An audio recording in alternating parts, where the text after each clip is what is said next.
Professor Antony Flew of England and Reading University is the world's foremost academic atheist over the last 50 years, and the author of more than 30 books. His first debate with former atheist-turned-Christian C.S. Lewis in 1950 in Oxford, England, was the first time he advanced his argument for atheism. He later wrote a paper titled Theology and Falsification. The paper became the most widely reprinted philosophical publication of the last half-century and a key foundation for atheists and agnostics who advanced materialist evolutionism. Flew's main theses were that the universe is eternal, it has always existed and always will, that life is a random process, the result or accidental product of chemical interactions. And third, the existence of God is a self-contradiction, and evil is not compatible with the existence of God. That is to say, we start and stop with the universe itself, with the everyday world of common sense and common experience, and with those hidden mechanisms of that world which are progressively revealed by the advance of science. But now it is the advancement of science itself that has changed the mind of Flew and some scientists. At a recent summit at New York University, Flew changed his position and now believes in God as the creator of the universe. It is all, in my view, a matter of the enormous complexity by which the results are achieved, which look to me like the work of intelligence. Flew discussed the points with Professor Gerald Schroeder, who was with the Weizmann Institute of Jerusalem and MIT, and Professor John Haldane of the University of St. Andrews. Flew turns to various discoveries of science to prove his point. From the fossil records showing the sudden appearance of a fully developed life to the emergence of visual consciousness across the animal kingdom to the basic need for reproduction. But it is the manifestation of life written in DNA and the transcription of DNA to RNA and RNA into protein and the subsequent process of protein folding that makes the best case for Flew.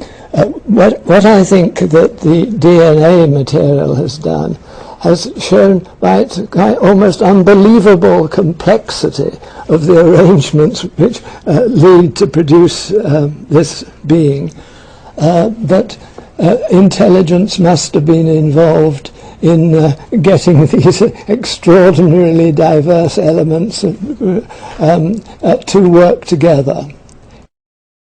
As for the battle between evolution versus creation in the classrooms, it seems it may never end. But it may be explained best by re-quoting Flew.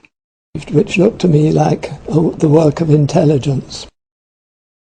What were some of the factors that prompted you to, in recent years, reconsider atheism and to come to the conclusion that that there is a intelligence? It's been entirely these, I suppose, biological discoveries and discoveries about the chemistry.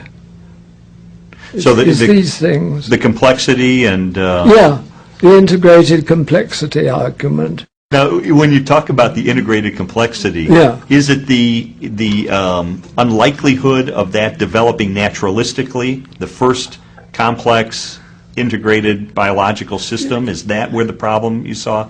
Well, yes, because after all, there is a problem about even, well, of physical nature. There's it's if the integrated complexity of the physical world is a good reason, as Einstein clearly thought it was, of believing that there was an intelligence behind it, then this argument applies a fortiori with the inordinately greater integrated complexity of the living world. It seems to me this is just obvious that that argument is much stronger now.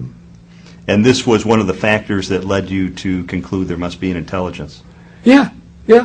It was accepting Einstein, who after all was the person who's qualified to judge, and seeing that a fortiori this applied where, of course, Einstein didn't have any authority at all and wasn't inclined reasonably enough to talk about it.